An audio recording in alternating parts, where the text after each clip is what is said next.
Subscribe now and press the bell icon. Never miss an update. नमस्कार, आदाब, सत श्री अकाल। आप देख रहे हैं आपका अपना पसंदीदा चैनल ज्ञानदायिनी ऑनलाइन क्लास। आप उम्मीद कर रहा हूँ कि घर पे होंगे और सुरक्षित होंगे।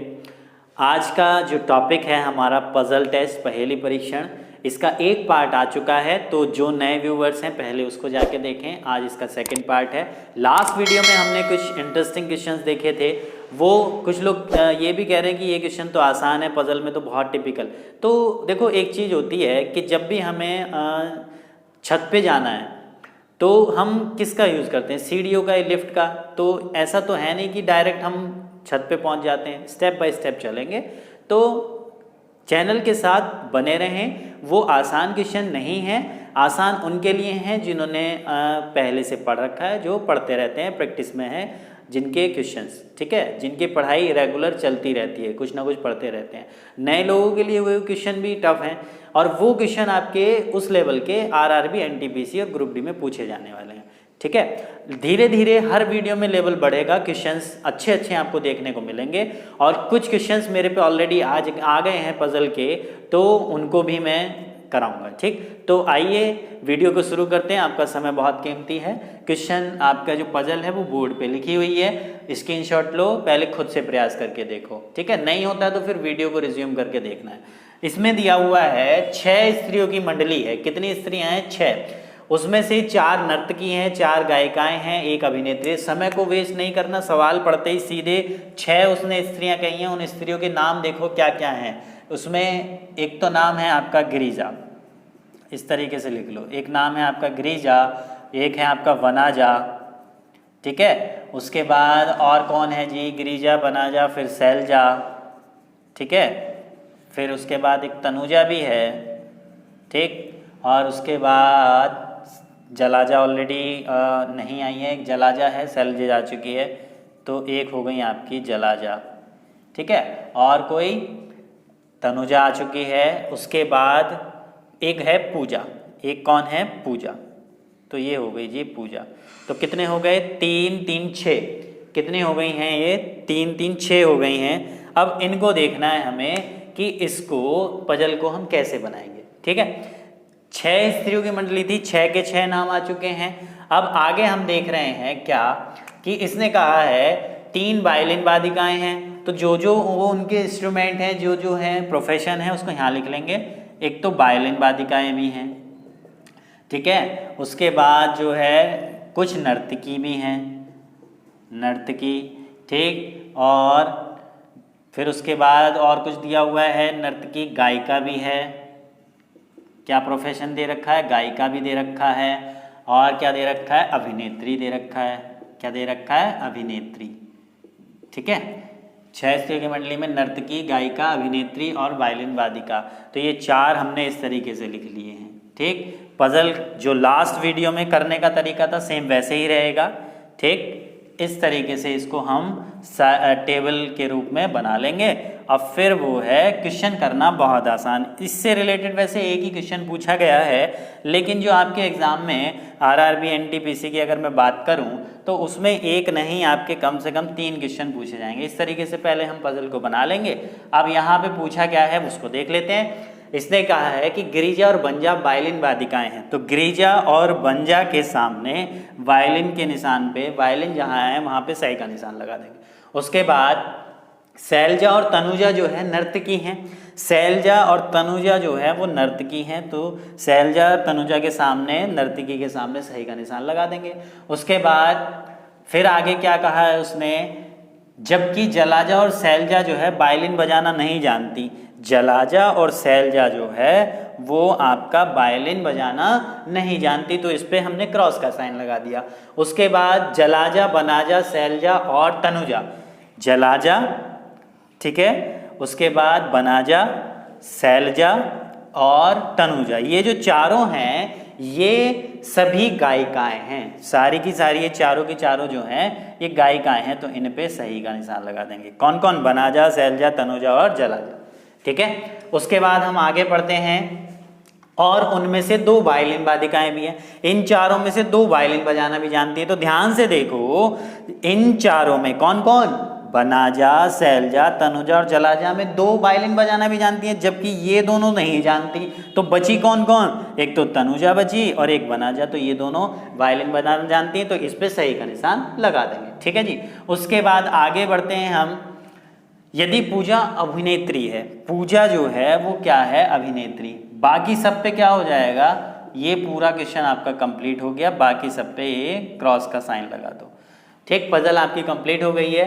तो पूछा क्या है? तो बताइए निम्नलिखित में से कौन निश्चित रूप से नर्तकी भी है और वायलिन वादिका भी। अब ऐसी स्त्री को आपको ढूंढना है जो क्या नर्तकी भी हो और वायलिन बजाना भी जानती हो। वायलिन, ठीक है, वायलिन तो सबको पता होगा, जो मोहब्बतें मूवी में शाहरुख खान जो बजा रहा था वो इसे वायलिन कहते हैं। ठीक है, तो यहाँ पे हम देखते हैं कौन ऐसी कौन सी स्त्री है जो नर्तकी भी, नाचना भी जानती है और वायलिन बजाना भी।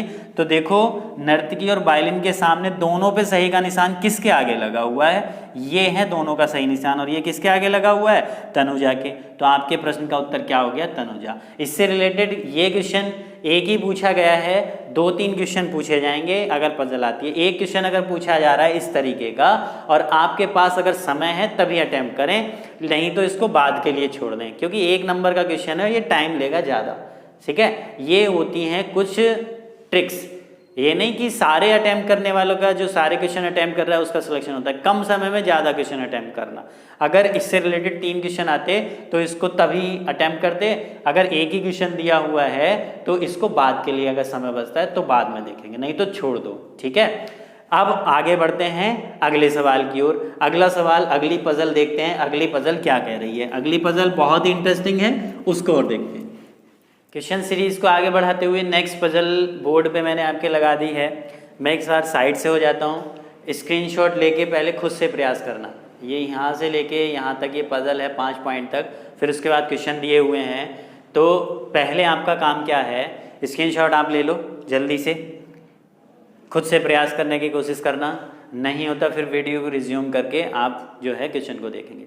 ये एक ऐसा टॉपिक है पजल का कि इसमें अगर आपको सॉल्यूशन पता हो ना, तब भी आप ये नहीं कह सकते कि मुझे ये क्वेश्चन समझ में आ गया। ये एक ऐसा टॉपिक है, तो इसके लिए भैया वीडियो को देखना जरूरी है, और ये देखना जरूरी है कि मैं हर पजल को किस तरीके से सॉल्व कर रहा हूँ। ये चीज़ इंपॉर्टेंट है, पजल को सॉल्व कैसे किया जाता है जल्दी कम समय में, यही चीज़ इंपॉर्टेंट है। नहीं तो क्वेश्चन का सॉल्यूशन अगर आपके पास है ना, तब भी आपको क्वेश्चन समझ में नहीं आएगा कि ये किस तरीके से हो गया। ठीक है, तो बढ़ते हैं सवाल की ओर। सवाल पे पहुंचने से पहले मैं एक बात आपको क्लियर कर देना चाहता हूं। कुछ दिन आपके चैनल पे वीडियो नहीं आई थी, तो उसका भी एक कारण था। कारण क्या था कि कुछ लोग जो हैं इतने इंटरेस्टिंग होके देख ही नहीं रहते, तो फिर मैंने सोचा कि वीडियो बना के फ़ायदा क्या। लेकिन जैसे ही एसआई का नोटिफिकेशन आने का सुनने लगे, तो फिर जो है मैसेज आने लगे, कॉल आने लगी हैं कि सर वीडियो क्यों बंद हो गई, ये है वो है। तो अब आपको लग रहा है कि हाँ, अब आपको लगा कि अब हमें तैयारी कर देनी चाहिए कि वो है ना, जब तक हमें सामने लक्ष्य, अब हम आपकी से जो है पहले दिन से कह के चल रहे हैं कि वैकेंसी आएंगी। ऐसा कुछ नहीं है कि जो है कोविड-19 पैंडेमिक की वजह से वैकेंसी नहीं आएंगी। मैंने एक वीडियो में ज़रूर आपसे कहा था कि योगी सरकार का फैसला आ गया, बयान आ गया कि 2019 में 2020 में 21 तक कोई वैकेंसी नहीं आएगी। मैंने कहा था वैकेंसी ज़रूर आएगी, लेकिन आपको निरंतर मेहनत करते रहना है। ठीक है, अब फिर दूसरी चीज़, एसआई को लोग इतना बड़ा हवा समझ के चल रहे हैं, डरा के जिससे कि आप कोर्स परचेज कर लो, इसलिए वो डराया जा रहा है कि एसआई का एग्ज़ाम बहुत आसान होगा। देखो रीजनिंग की पूरी गारंटी है कि रीजनिंग में अगर 40 क्वेश्चन एसआई में आ रहे हैं तो आप 35+ क्वेश्चन आराम से करके आओगे, वो भी कम समय में।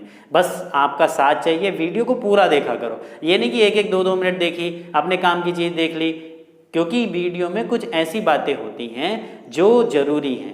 देखो समय समय पे मोटिवेशन ज़रूरी है, और इसी मोटिवेशन के बिहाफ पे ही आप आगे बढ़ोगे।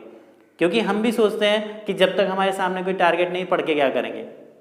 जैसे ही एसआई का नोटिफिकेशन आएगा, सब लग गए भागा दौड़ी में, फ़ोन पे फ़ोन आ रहे हैं कि अब कैसे तैयारी करें। तो उसको एक चीज़ आपसे मैं बता देता हूँ, डरने की बिल्कुल ज़रूरत नहीं है। डरा के आपको सिर्फ क्या किया जा रहा है, कोर्स परचेज कराया जा रहा है ऑनलाइन।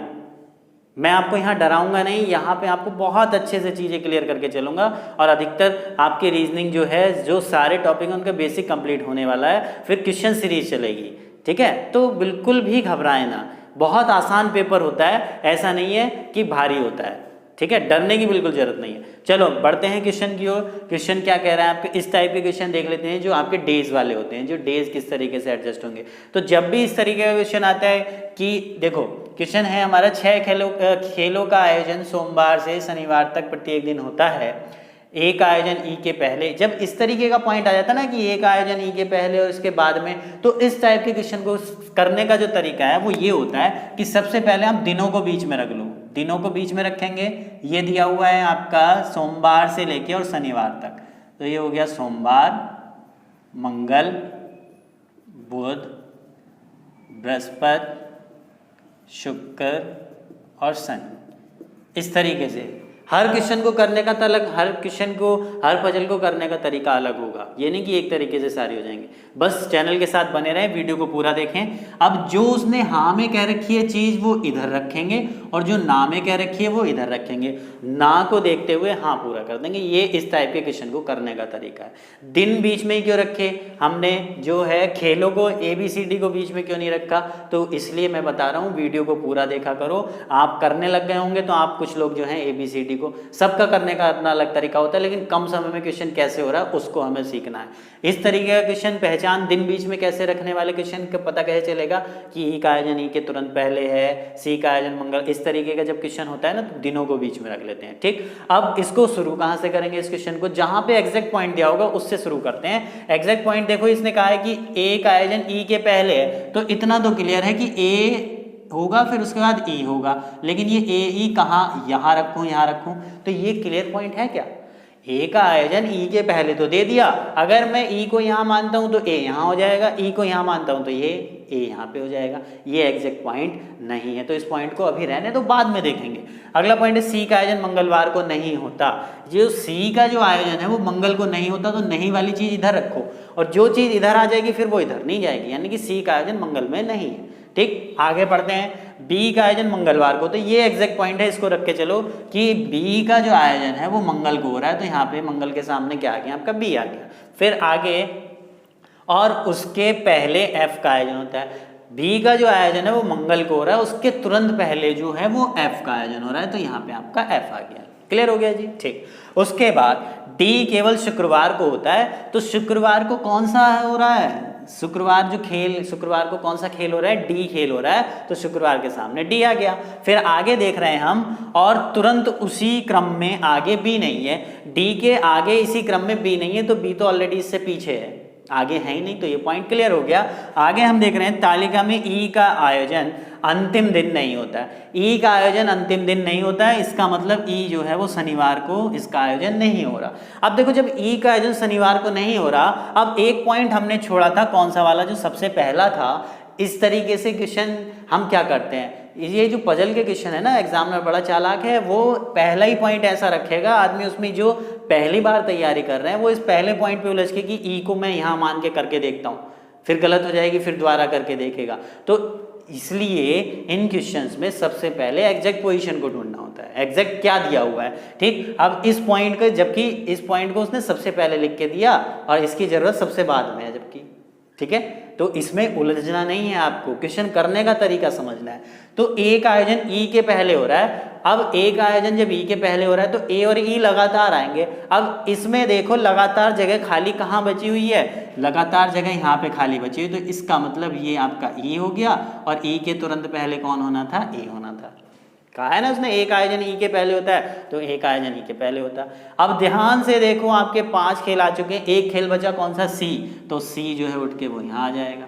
क्लियर हो गया? ये पजल आपकी कंप्लीट हो गई। अब एक बार जब पजल बन जाए तो उससे रिलेटेड जितने क्वेश्चन 5 दें आप, 5 आसानी से, ये क्वेश्चन विदिन 30 सेकेंड या 35 सेकेंड में हो जाएगा। समझाने में समय लगा है, करने में समय नहीं लगेगा, आसान क्वेश्चन था। ठीक है, अब क्वेश्चन बहुत आसान। पहला, बी के तुरंत बाद कौन सा खेल होता है, तो बी के तुरंत बाद कौन सा खेल हो रहा है, ए, ऑप्शन नंबर ए हो गया। सोमवार को कौन सा खेल होता है, सोमवार को कौन सा हो रहा है, एफ, ऑप्शन नंबर बी हो गया। सी का आयोजन किस दिन होता है, तो सी का आयोजन देखो किस दिन हो रहा है, शनिवार, तो ऑप्शन नंबर सी हो गया। डी का आयोजन किन दो खेलों के बीच में हो रहा है, तो डी का आयोजन ई और डी के बीच में हो रहा है, सॉरी ई और सी के बीच में हो रहा है। तो ई और सी वाला ऑप्शन है क्या कोई, ये रहा ई और सी वाला, तो ऑप्शन नंबर डी हो गया। और ई का आयोजन ई का आयोजन किस दिन होता है, तो ई का आयोजन देखो किस दिन हो रहा है, बृहस्पति को। तो आपके प्रश्न का उत्तर हो गया ऑप्शन नंबर ए। तो क्वेश्चन करने में समय नहीं लगता, इस पजल को बनाने में समय लगता है। 5 क्वेश्चन आ जाएं 10 आ जाएं वो आपके ऊपर है, ठीक है, वो आपका नसीब। 3 तो आने ही है मिनिमम और मैक्सिमम 5 क्वेश्चन। ये पजल क्लियर हुई। इसी टाइप की एक पजल और है, उसको और लगा देता हूँ। ये क्लियर हुआ ना, तो बढ़ते हैं उस अगले सवाल की ओर। अगला सवाल क्या कह रहा है आपसे। क्वेश्चन सीरीज को आगे बढ़ाते हुए नेक्स्ट पजल आपके बोर्ड पे मैंने लगा दी है। मैं थोड़ा साइड हो जाता हूँ। इस टाइप का क्वेश्चन मैंने करा दिया है, स्क्रीनशॉट लेके पहले खुद से प्रयास करके देखना, ठीक है। अगर नहीं होता है तो फिर वीडियो को रिज्यूम करके देखना, ठीक है। तो देखते हैं इस सवाल को। इस टाइप का ही मैंने सबसे पहले आपका जो इससे पहले कराया था सवाल, सेम इसी टाइप का था, ठीक। अब देखते हैं कितने लोग इस क्वेश्चन को कर पाते हैं। जिन्होंने कर लिया तो इसका मतलब उनकी तैयारी बहुत अच्छे से चल रही है और उनको समझ में भी अच्छे से आ रहा है। और जिन्होंने नहीं किया, जिनसे नहीं हो पाया, निराश होने की ज़रूरत नहीं है। वीडियो को देखें, इसके बाद अगर ये क्वेश्चन आपके सामने आएगा तो आप निश्चित रूप से कर लेंगे, ठीक है। क्योंकि कुछ लोग हैं जो पहली बार रीजनिंग पढ़ रहे हैं, उन्हें पता भी नहीं कि रीजनिंग कोई सब्जेक्ट होता है, क्योंकि 12th तक तो आज तक पढ़ा ही नहीं होता। तो देखते हैं इस पजल को। इसने कहा है कि ABCD E और F 6 व्याख्यान है, 6 लेक्चर हैं। प्रतिदिन एक लेक्चर के क्रम से सोमवार से शनिवार तक के बीच निम्नलिखित वर्णित अनुक्रम में आयोजित किए जाने हैं। 6 लेक्चर हैं A से लेके F तक, और प्रतिदिन एक लेक्चर होना है, और दिन है सोमवार से लेकर रविवार तक। अब आप कहोगे सोमवार से रविवार तक तो 7 दिन हो गए, और ये 6 लेक्चर दिए हुए 6, तो इसका मतलब एक दिन लेक्चर नहीं हो रहा होगा, छुट्टी होगी। आगे इस क्रम को पढ़ते हैं सवाल को। इसने कहा है कि सी का आयोजन शुक्रवार को नहीं किया जाना चाहिए, ठीक। उसके बाद ए का आयोजन डी के ठीक पहले। इस तरीके का जहाँ भी शब्द आपको मिल जाए, ठीक पहले या ठीक बाद में, मैंने अभी आपको बताया था पिछली पजल में। तो इसमें आपको क्या करना है, ABCDEF 6 व्यक्ति बीच में नहीं रखने, 6 लेक्चरों को नहीं रखना, क्या रखना है, दिनों को बीच में रखना है, ठीक है। तो दिनों को बीच में रखो, सोमवार, मंगल, बुध, बृहस्पति, शुक्र, शनि और रवि। ये हमने 7 दिन बीच में रख लिए, क्योंकि सोमवार से लेके और रविवार तक 7 दिन हैं, ठीक। हाँ वाली चीज़ हम इधर रखेंगे, ना वाली चीज़ इधर रखेंगे।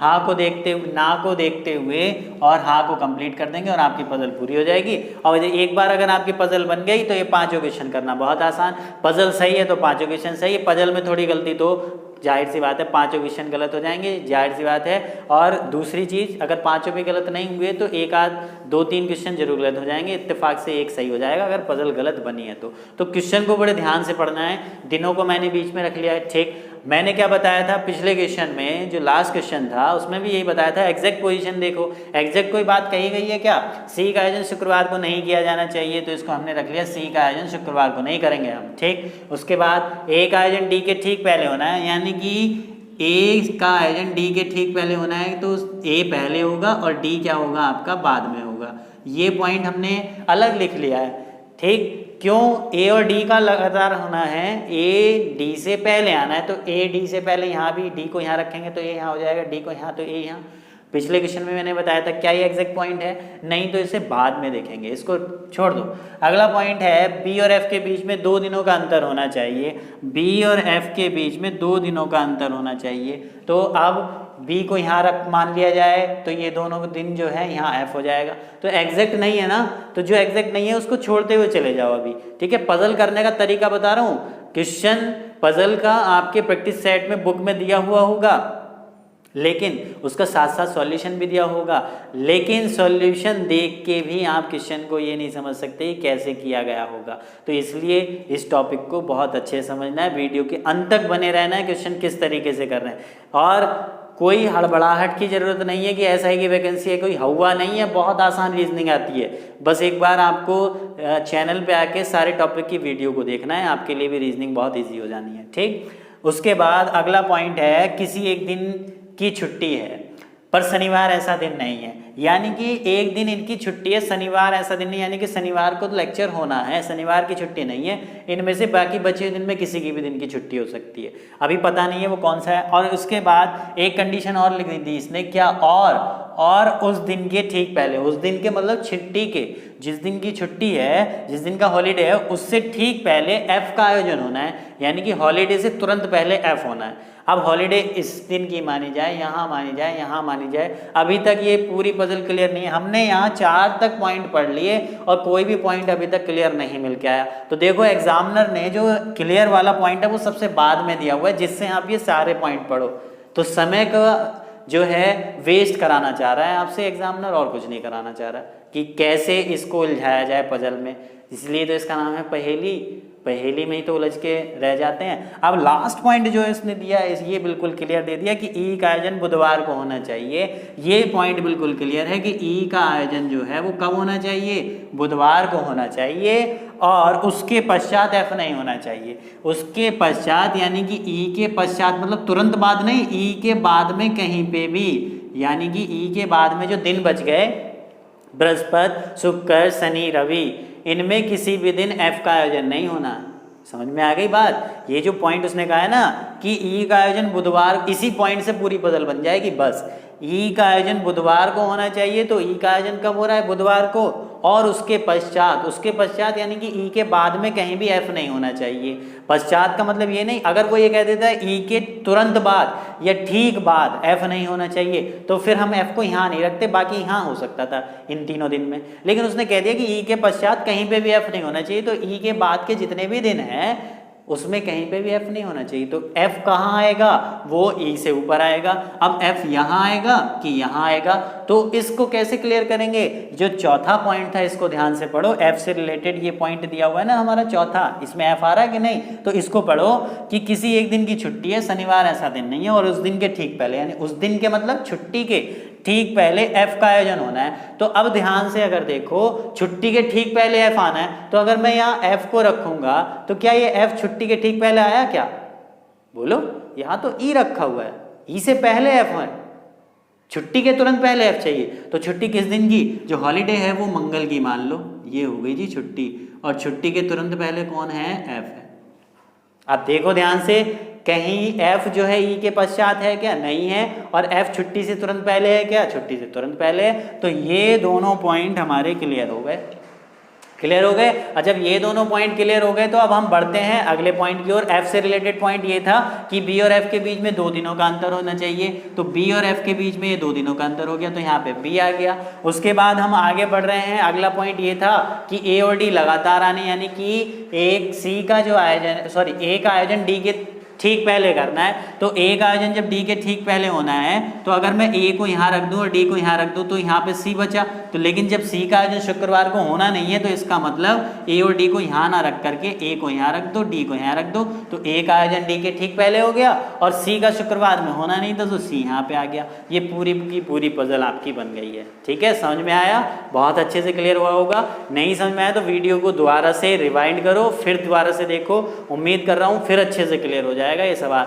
वैसे तो आपके समझ में आ गया होगा, सिर्फ ये पॉइंट की जरूरत थी, इसी पॉइंट से पूरी पजल बन गई। एक बार पजल बन गई, ना को देखते हुए हाँ हमने पूरा कर लिया, सवाल करना बहुत आसान। जैसे कि पहला क्वेश्चन है डी का आयोजन किस दिन होगा, तो देखो डी का आयोजन किस दिन हो रहा है, शनिवार को, तो आपके प्रश्न का उत्तर हो गया शनिवार। छुट्टी किस दिन की है, छुट्टी किस दिन की है, मंगल की है, तो आपके प्रश्न का उत्तर क्या हो गया, मंगल। ऑप्शन नंबर सोमवार। छुट्टी किस दिन की है, एक इसमें ऑप्शन है नन ऑफ दीज, तो आपके प्रश्न का उत्तर हो गया इनमें से कोई नहीं।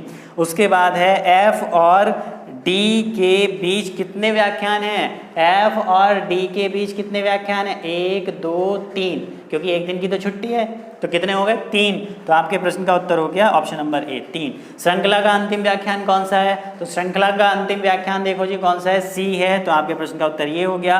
व्याख्यानों के आयोजन का संपूर्ण क्रम ज्ञात करें, तो व्याख्यानों के आयोजन का संपूर्ण क्रम ज्ञात करने के लिए कौन सी जानकारी अपेक्षित नहीं है, यानी कि इनमें से कौन सी जानकारी की जरूरत आपको नहीं पड़ी, हमें तो सबकी जरूरत पड़ी है, तो इसका मतलब आंसर हो गया सभी अपेक्षित हैं। तो इस तरीके से पजल का क्वेश्चन करते हैं। ठीक है, बढ़ते हैं नेक्स्ट पजल की। टॉपिक को आगे बढ़ाते हुए नेक्स्ट पजल मैंने आपके सामने लगा दी है बोर्ड पे, तो सबसे पहले स्क्रीनशॉट लेके खुद से प्रयास करें। ये थोड़ी सी अलग टाइप की पजल है, उस तरीके से नहीं होगी, अगर होता है तो ठीक है, नहीं होता है तो फिर वीडियो को रिज्यूम करके आप देखेंगे कि मैं किस तरीके से इस क्वेश्चन को कर रहा हूँ। ठीक है, अब इसमें दिया हुआ है पजल क्या है कि किसी अतिथि गृह में 6 कमरे हैं, यानी कि एक आपका कहना चाहिए कि गेस्ट हाउस है, ठीक, उसमें 6 कमरे हैं, A B C D E और F, ये कमरों के नाम हैं, A से लेके F तक 6 कमरे हैं।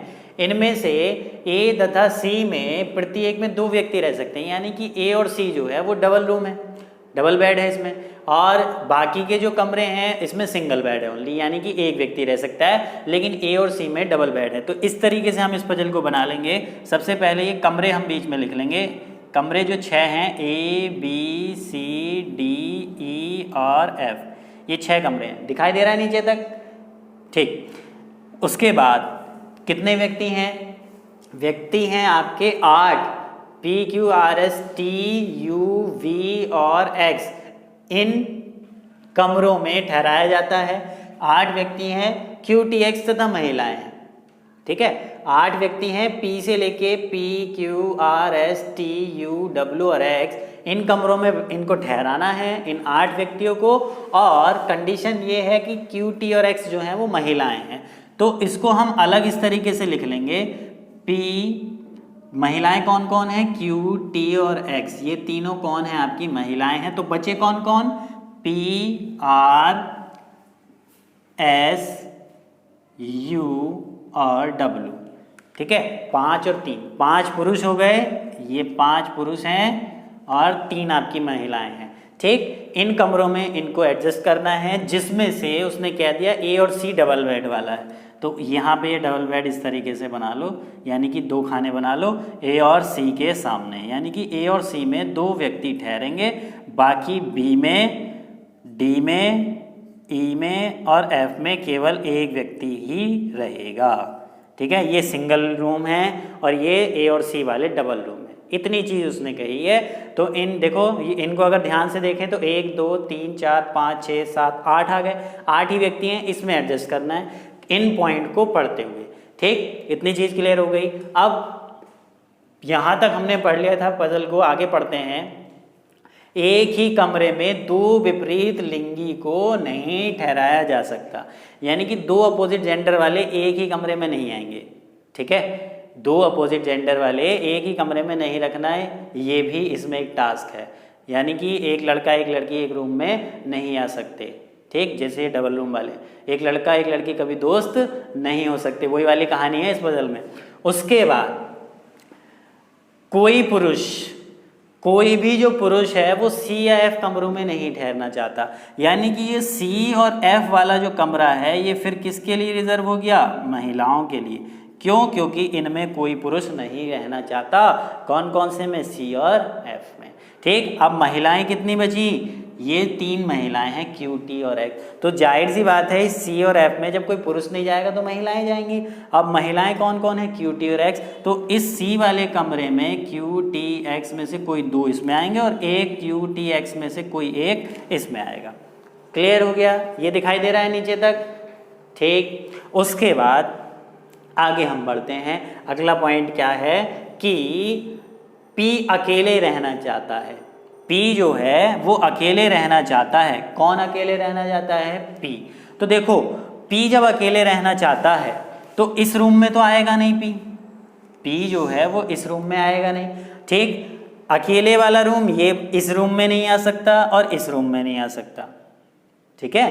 क्यों? क्योंकि इसमें तो महिलाओं का आना जरूरी है। किस किस में? इसमें C वाले में और F वाले में केवल महिलाएं ही आएंगी, बाकी में जो है सब में पुरुष आएंगे। तो ये मैंने प्लस कर दिया है। ये प्लस इसलिए किया है कि इन कमरों में मेल ही आने हैं, पुरुष ही आने हैं, और C पे और F पे मैंने माइनस इसलिए लगाया कि इसमें फीमेल आनी है।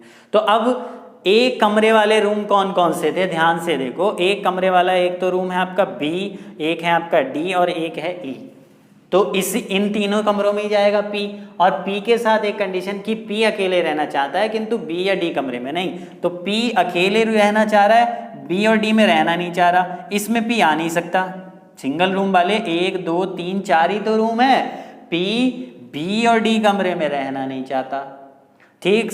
F में वो जा नहीं सकता क्योंकि महिलाएं जाएंगी F में। तो बचा कौन सा? E बचा। तो यानी कि P जो है वो E कमरे में रहेगा अकेला, ठीक। उसके बाद यहाँ तक हमने पढ़ लिया है उसके बाद आगे एस को एक साझेदार चाहिए, एस को जो है वो एक साझेदार चाहिए, किंतु यू या डब्ल्यू नहीं, एस को एक साझेदार चाहिए। जब एस को एक साझेदार चाहिए यानी कि एक पार्टनर चाहिए, तो डबल रूम वाला कौन से रूम थे, ए और सी। अब सी में तो ए जा नहीं सकता, कौन, सी में तो एस जा नहीं सकता, क्यों, एस जो है वो पुरुष है और सी में जो है केवल महिलाएं जाएंगी, और जब महिलाएं जाएंगी तो इसका मतलब एस का रूम जो है ये वाला हो गया। और एस को एक साझेदार भी चाहिए, एक पार्टनर भी चाहिए, और उसने कह दिया यू या डब्ल्यू नहीं होने चाहिए, तो एस को एक पार्टनर चाहिए जिसमें यू या डब्ल्यू होने नहीं चाहिए। पी ऑलरेडी आ चुका है कौन से कमरे में, ई में, तो बचा कौन, एस का पार्टनर कौन बचा, आर, तो वो यहाँ आ गया। क्लियर होता चला जा रहा होगा। उसके बाद आगे हम पढ़ते हैं अगला पॉइंट कि x अपने कमरे में किसी अन्य को ठहराना नहीं चाहती, यानी कि x जो महिला है वो अकेले रहना चाहती है। अब महिलाओं वाले केवल 2 ही रूम थे, कौन कौन से, C और F, और अकेले रहना चाहती है, तो यहाँ अगर C में ठहरेगी तो इसमें तो इसे जरूर किसी ना किसी को ठहराना पड़ेगा। तो वो कह रहे हैं कि अकेले रहना चाहती है, तो अकेले रूम कौन सा बचा, F, तो यहाँ पे कौन आ गई, ये x जो कि कौन है, महिला है। ठीक, तो जब ये x यहाँ आ गई, इन तीनों में से x जो यहाँ पे आ गई, तो बचे कौन, ये 2, तो q और t कौन से कमरे में हो गए आपके, q और t हो गए C वाले कमरे में। ठीक, अब हमारे पास u और w बच रहे हैं, ये u और w इन्हें कोई कमरा अलॉट नहीं हुआ, और कमरे कौन कौन से हैं, B और D, तो इसका मतलब u और w वो इसमें भी हो सकते हैं, u या w इसमें भी हो सकते हैं, क्यों, क्योंकि इनसे रिलेटेड कोई पॉइंट नहीं दिया गया है। तो आपका जो पजल बनाने का तरीका वो ये होगा कि इस तरीके से, ठीक, B वाले कमरे में u भी रह सकता है, w भी, ये निश्चित नहीं है। D वाले कमरे में U भी रह सकता है, W भी, ये भी निश्चित नहीं है। बाकी कमरों में निश्चित है, A में SR रहेंगे, दोनों पुरुष हैं, ठीक, C में QT रहेंगी, दोनों महिलाएं हैं, D में U या W कोई भी रह सकता है, E में P रहेगा, और F में जो है F वाले कमरे में X रहेगी। क्लियर, सारी जो उन्होंने दिया हुआ था कंडीशन वो पूरी हो गई। पहला क्वेश्चन, E के साथ कमरे में कौन ठहरेगा, तो मुझे ये बताइए कि E के साथ कमरे में कौन ठहरेगा, E के साथ कमरे में कौन ठहरेगा, E के साथ, सॉरी, इसमें यह है कि E कमरे में कौन ठहरेगा, E के साथ नहीं, E कमरे में कौन ठहरेगा, तो E कमरे में कौन ठहर रहा है, P, तो आपके सवाल का उत्तर हो गया ये। उसके बाद X किस कमरे में ठहरेगी, तो X किस कमरे में ठहर रही है, F में, तो आपका आंसर हो गया ये। अगर इसमें एक क्वेश्चन इस तरीके से मैं लिख दे रहा हूँ, ये क्वेश्चन आ जाए कि B कमरे में कौन ठहरेगा, तो ऑप्शन आपका आ गया U, W, U या W, नन ऑफ दीज, तो आपके प्रश्न का उत्तर क्या हो जाएगा, U या W, क्योंकि B कमरे में ये क्लियर नहीं है, U भी जा सकता है, W, यानी कि U या W को लगा दो, आंसर क्या हो जाएगा, U या W। क्लियर हो गया।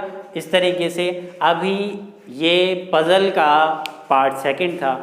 पजल यही नहीं है, अभी बहुत इंटरेस्टिंग क्वेश्चन आएंगे, बस आपको चैनल पे बने रहना है और नेक्स्ट पार्ट का वेट करना है, क्योंकि नेक्स्ट पार्ट जो है वो इससे भी इंटरेस्टिंग रहेगा। और जो बैंकिंग लेवल के क्वेश्चन हैं, जो UPSSC अब पूछने जा रहा है जो पजल को, उन क्वेश्चंस को हम लगाएंगे। ठीक है, तो तब तक बने रहें चैनल के साथ और ज़्यादा से ज़्यादा शेयर करें। अब देखो आपका SI का एग्ज़ाम आ गया है, तो सीरियस हो जाओ, पढ़ने लगो घर पे। अगर नहीं पढ़ रहे हो अभी अगस्त तक, तो आप केवल ऑनलाइन से ही पढ़ें। सितंबर में अगर कोचिंग खुलते हैं तो बात की बात है, नहीं तो अब ये मान के चलो कि ऑनलाइन चलना ही है। ठीक है, तो ऑनलाइन से बोर मत हो कि मोबाइल देखते हैं तो कहीं मैसेज ऐसे आ जाता है, तो भैया इतनी चीज़ें करनी पड़ेंगी कि कभी हम मोबाइल चला रहे हैं, व्हाट्सएप पर मैसेज आ गया आपका या आपका फेसबुक पे आ गया, तो इन चीज़ों को थोड़ा इग्नोर करके पढ़ाई ऑनलाइन ही करनी पड़ेगी आपको। 2020 में तो करनी ही पड़ेगी। ठीक है, तो अगले पार्ट का इंतज़ार करेंगे, घर पे रहेंगे, सुरक्षित रहेंगे और इन क्वेश्चनों की, इस टाइप के जितने भी क्वेश्चन आपके प्रैक्टिस सेट में मिलते हैं या फिर आपको बुक में मिलते हैं, उनको करके देखना है। मैं उम्मीद कर रहा हूँ कि वो क्वेश्चन इस टाइप के जितने भी होंगे जो मैंने कराए वो आप आसानी से कर लेंगे। ठीक है, तो मिलते हैं अगली वीडियो में, तब तक के लिए धन्यवाद।